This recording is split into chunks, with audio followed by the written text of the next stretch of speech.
의사 출신이면서 목회 상담가로 명성을 얻은 스위스 출신의 폴 투르니에라는 사람이 있습니다. 그는 그의 작품에서 세상에서 사람이 혼자 할 수 없는 두 가지 일이 있다고 했습니다. 바로 결혼과 신앙생활, 교회생활입니다. 그만큼 우리의 행복한 삶을 위해서는 가정과 교회생활이 중요하다라는 말입니다.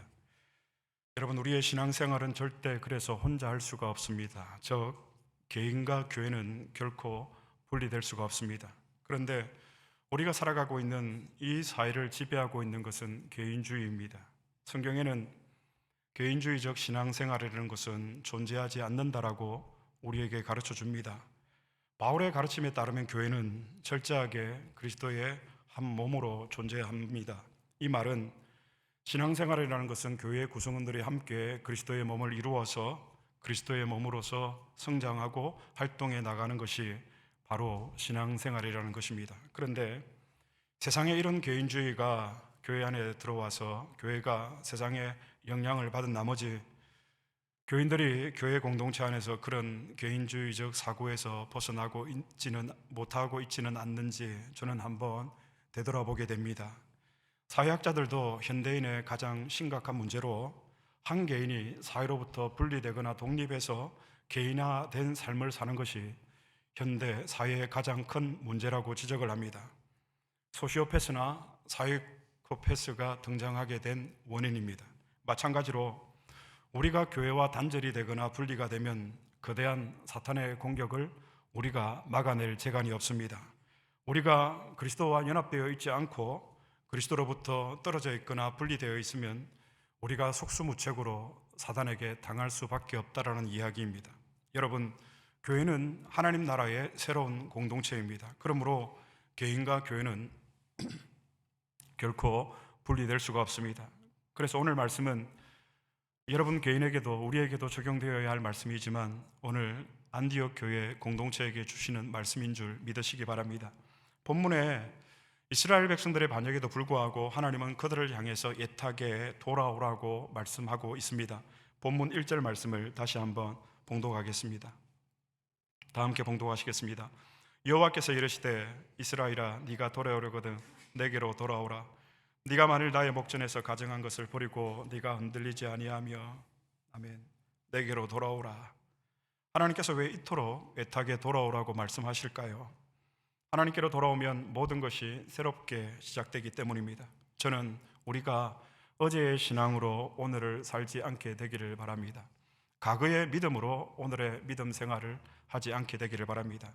우리가 잘 알고 있는 예레미야가 3장 22절로 23절의 말씀에 여호와의 인자와 긍휼이 무궁하심으로 우리가 진멸되지 아니함이니이다.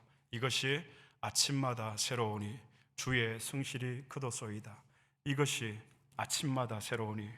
여러분, 우리가 하나님께로 돌아오면 그 하나님의 인자와 긍휼과 성실하심 때문에 우리가 매일매일 다시 새롭게 시작할 수 있게 된다는 것입니다. 그러므로 우리가 여러분 사는 길은 내게로 돌아오라는 이 주님의 말씀을 우리가 듣고 하나님께로 돌아가는 것, 이 길만이 저와 여러분 우리가 사는 길입니다. 그렇습니다.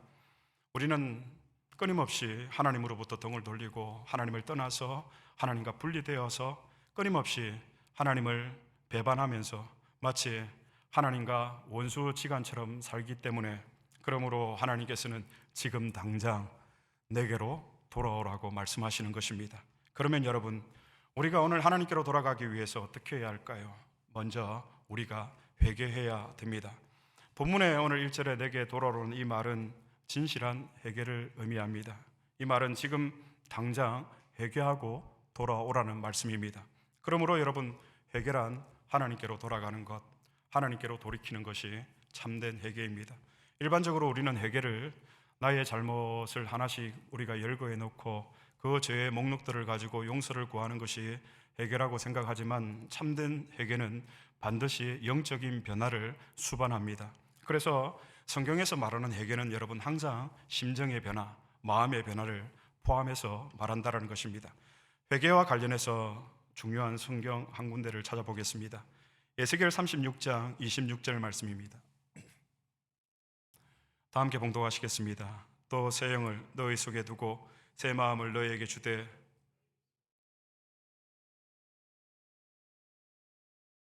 새 영을 너희 속에 두고, 여기 새 영은 성령 하나님을 가리킵니다. 즉 성령은 어떤 사역을 하시는가? 돌 같은 우리의 굳은 마음을 제거하시고 부드러운 마음을 줄 것이며 성령께서 일으키시는 참된 회개의 사역에 대한 열매입니다. 그러므로 회개란 무엇입니까, 여러분? 돌 같은, 바위 같은 완악하고 굳어져 있는 우리의 이 마음이, 단단한 마음이 제거되는 것, 이것이 진실한 회개, 참된 회개입니다. 곧 돌 같은 굳은 마음이 부드러운 마음으로 변화되는 것, 이것이 참된 회개라는 말입니다. 그래서 참된 회개는 우리의 심정이, 돌같이 완악하고 굳어져 있던 우리의 이 심정이 부드러운 마음, 부드러운 심정이 되어서 하나님을 향하는 것, 이것이 참된 회개의 열매입니다. 그러면 여러분, 우리가 무엇을 회개해야 한다는 말입니까? 오늘 2절 말씀 다 같이 봉독하시겠습니다.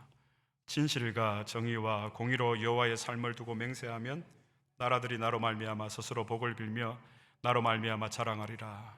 진실은 성실입니다. 그리고 정의는 의로운 행위입니다. 그리고 공의는 공평입니다.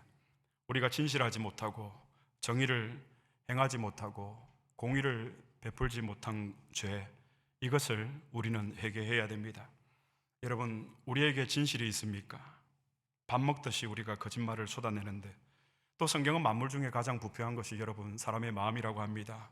우리에게 과연 진실이 있는가? 여러분, 또 우리에게 정의가 있습니까? 세상의 정의는 여러분 힘과 권력에 있습니다. 그런데 세상이 말하는 이 정의와 교회가 말하는 이 정의가 저는 별 다르지 않는 것 같습니다. 우리에게 하나님이 말씀하시는 참된 정의가 실현되고 있습니까? 그리고 또 우리에게 공의가 있습니까? 공평이 있습니까? 여러분, 지상의 교회는 하나님 나라의 모형입니다. 그러므로 이 교회 공동체 안에서는 그 어떤 차별도 없어야 됩니다. 정말 우리 교회가 공평합니까? 하나님의 말씀입니다. 내게로 돌아오라. 제일 먼저 우리가 하나님께 돌아가기 위해서 참된 회개를 해야 됩니다. 우리가 회개해야 될 내용은 무엇입니까? 진실하지 못하고 정의롭지 못하고 공의롭지 못한 우리의 삶을 하나님 앞에 철저히 우리는 회개하고 하나님께로 돌아가야 합니다. 두 번째, 우리가 하나님께 돌아가기 위해서 지금 당장 우리가 해야 하는 일은 무엇입니까? 오늘 묵은 땅을 갈고 묵은 땅을 갈아 엎어야 합니다. 오늘 3절 말씀, 본문 3절 말씀 다 함께 봉독하시겠습니다.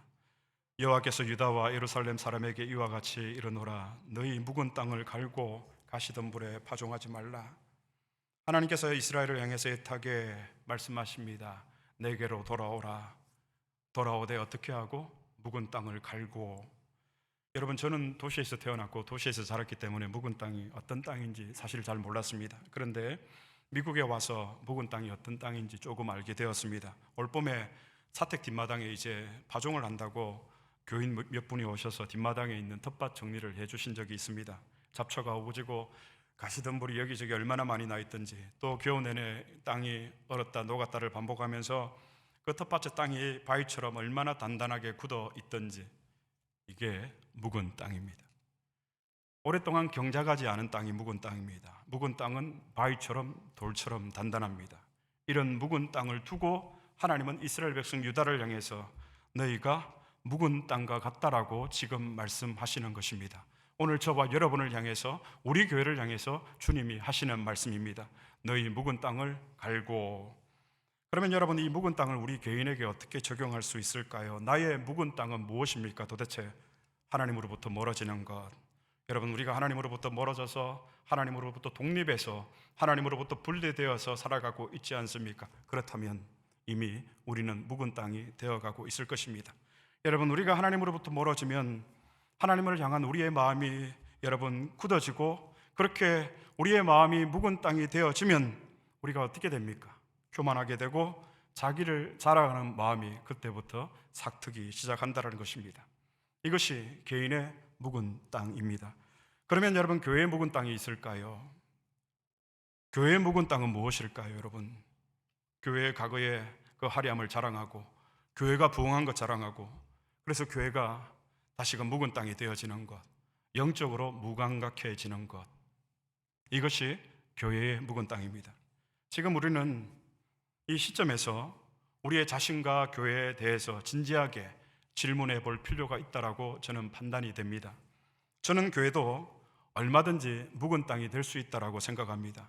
특히나 우리 안디옥 교회처럼 역사와 전통이 있고 과거의 화려한 성장을 경험한 교회일수록 묵은 땅이 될 확률이 굉장히 높다고 저는 생각합니다. 여러분, 미국의 기업 가운데 제너럴 일렉트릭이라는 기업이 있습니다. GE라는 기업인데요, 미국의 발명가 토마스 에디슨이 19세기에 세운 기업입니다. 그런데 이 기업이 큰 위기를 만나게 됩니다. 그때 젊고 유능한 CEO가 부임을 합니다. 그 사람이 잭 윌치라는 사람입니다. 그가 25년 동안 제너럴 일렉트릭에서 외친 말이 있습니다. 관료주의를 경계하고 관료주의를 부숴버려라. 관료주의가 무엇이죠, 여러분? 사회 집단 안에서 어떤 특권을 가진 사람들에 의해서 그 사회가, 그 구조가 지배를 받는, 그것이 바로 관료주의입니다. 지금 한국에서 모 정당 대표가 자신의 부하 직원에게 개인 심부름을 시킨 그 일 때문에 곤혹을 치르고 있는 것 같습니다. 물론 업무적인 지시는 할 수 있다라고 봅니다.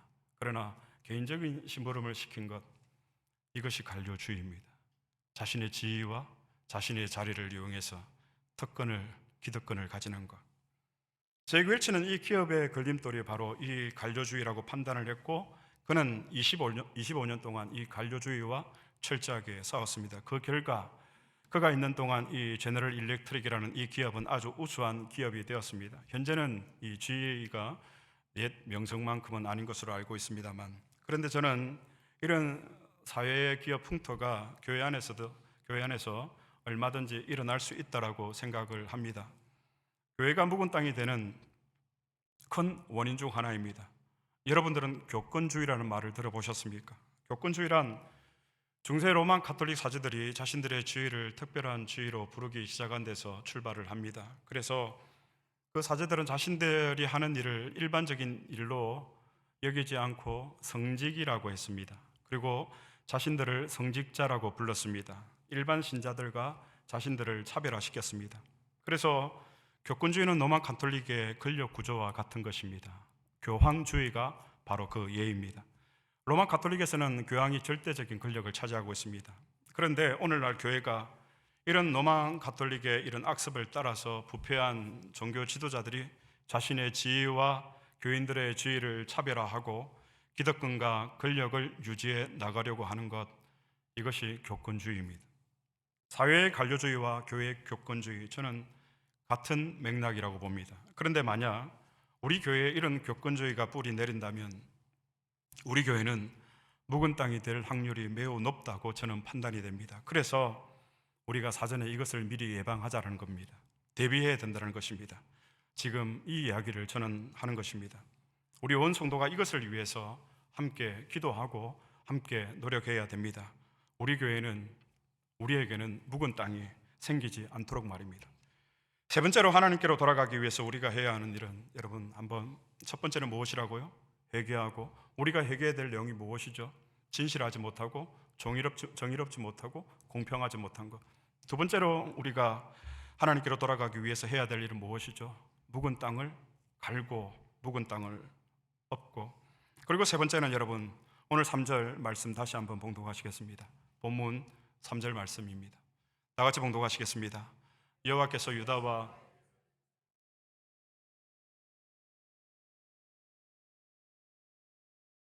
너희 묵은 땅을 갈고 무엇에 파종하지 말라?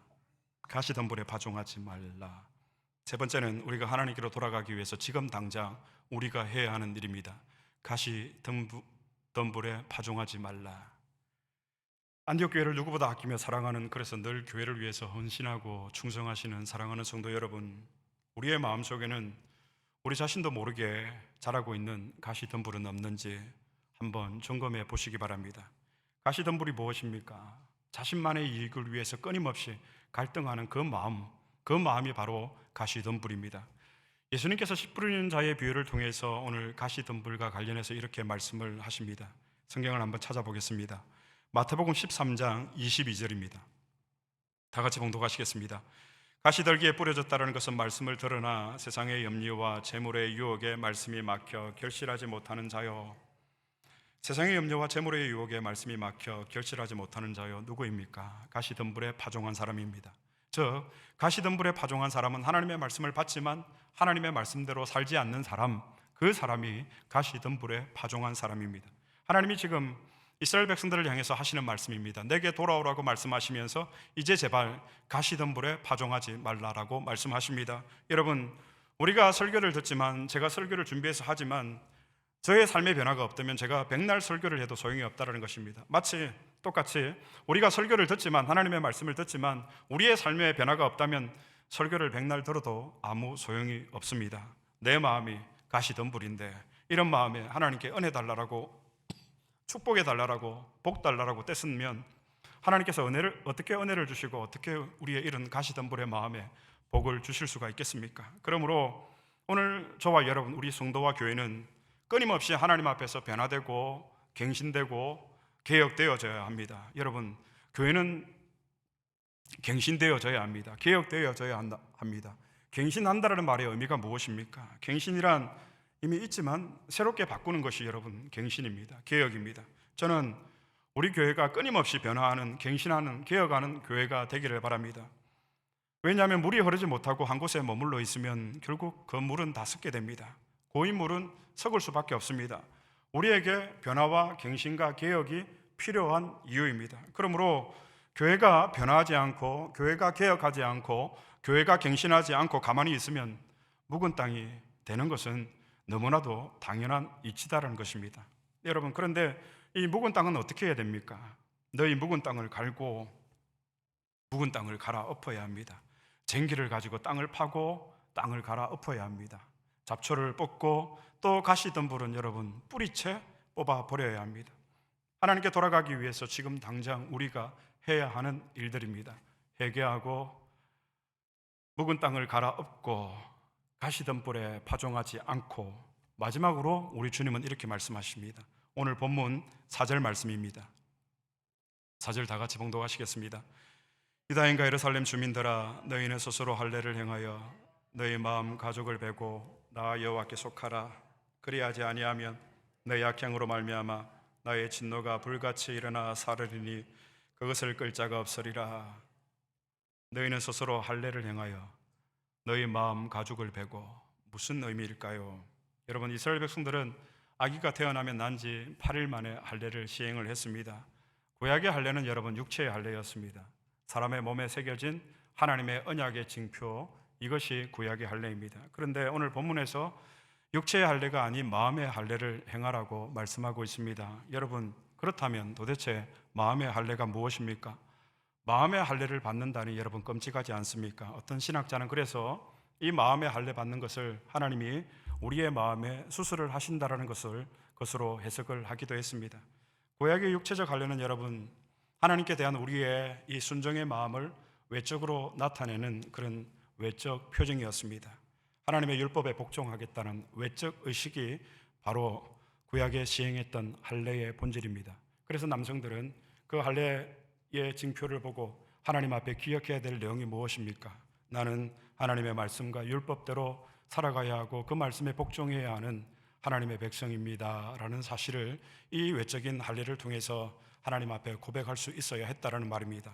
그러면 여러분, 마음의 할례는 무엇일까요? 마음의 할례는 하나님께 대하여 가지는 내적 사랑의 동기, 이것이 곧 마음의 할례입니다. 성경에서 마음의 할례와 관련된 성경 구절이 있는데 한 군데 찾아보도록 하겠습니다. 신명기 30장 6절입니다. 신명기 30장 6절 말씀 다 같이 봉독하시겠습니다. 내 하나님 여호와께서 내 마음과 내 자손의 마음에 할례를 베푸사 너로 마음을 다하여 뜻을 다하여 내 하나님 여호와를 사랑하게 하사 너로 생명을 얻게 하실 것이며, 마음의 할례의 분명한 의미, 목적이 무엇입니까? 마음을 다하여 뜻을 다하여 내 하나님 여호와를 사랑하게 하사, 마음의 할례의 목적입니다. 마음의 할례는 하나님을 사랑하는 것에 있다라는 말입니다. 그러면 여러분, 이 우리의 마음의 할례가 어떻게 가능할까요? 하나님이 우리에게 베푸시는 마음의 할례 말입니다. 여러분은 마음의 할례를 받으셨습니까? 할례는 언약의 표징입니다. 그리고 할례는 우리가 잘 아는 대로 남성의 생식기의 피부의 일부를 절제하는 것이 여러분 할례입니다. 고대 근동의 할례를 시행했을 때 한번 생각을 해보시기를 바랍니다. 얼마나 야만적이고 피비린내 나는 그런 의식인지 모릅니다. 그런데 여기에 바로 핵심이 있습니다. 고대에서 언약을 맺는 방식이 있습니다. 여러분, 지금처럼 단지 계약서에 서명을 하는 것이 아니었습니다. 그들은 계약을 맺을 때 짐승을 먼저 잡습니다. 그리고 이 짐승을 반토막을 냅니다. 그리고 그 사이를 계약자 상방이 함께 걸어가면서 이렇게 외쳤습니다. 오 하나님, 당신께 나는 서약합니다. 오늘 내가 이 약속을 이행하지 않을 시 나는 이 짐승처럼 죽어서 반으로 쪼개어지기를 원합니다. 언약을 맺을 때, 이 언약을 폐기했을 때 받는 언약의 저주에 대한 대가를 그들은 계약을 맺으면서 몸소 보여주어야 했습니다. 하나님께서 한상으로 아브라함에게 이 언약의 방식을 보여주시죠.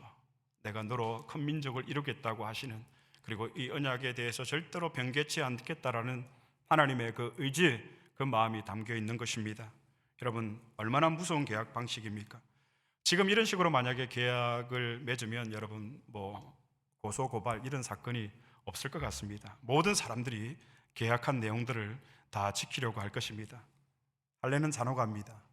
그리고 야만적이고 피비린내 날 뿐 아니라 사람으로 할례는 두려움을 조장하고 소름을 끼치게 만듭니다.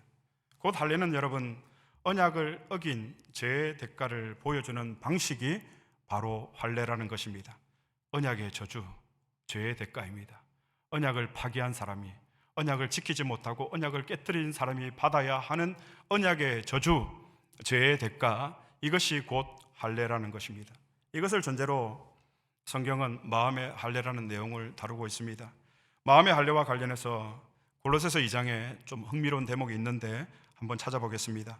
골로새서 2장 11절입니다. 다 같이 봉독하시겠습니다. 또 그 안에서 너희가 손으로 하지 아니한 할례를 받았으니 곧 육의 몸을 벗는 것이요 그리스도의 할례니라. 그리스도의 할례가 나오고 있습니다. 이 말씀을 원문에 가깝게 직역을 하면 이런 뜻이 됩니다. 그리스도 안에서 그리스도인 된 너희는 그리스도의 할례를 받았다. 다시 말씀드리겠습니다. 그리스도 안에서 그리스도인 된 너희는 그리스도의 할례를 받았다. 그리스도 안에서 그리스도인 된 너희는 그리스도의 할례를 받았다. 이 구절은 십자가에 관한 말씀입니다. 성경에 우리가 마음의 할례를 받는 것은 무엇 때문이라고 말씀하고 있습니까?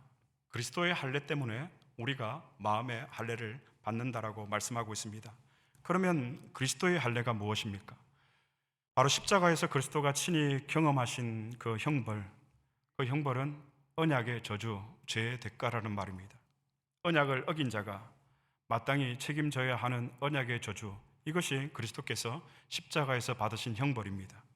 언약을 일방적으로 먼저 깨트린 자가 받아야 하는 그 언약의 저주를 그리스도께서 십자가에서 담당하신 것, 이것이 곧 그리스도의 할례입니다.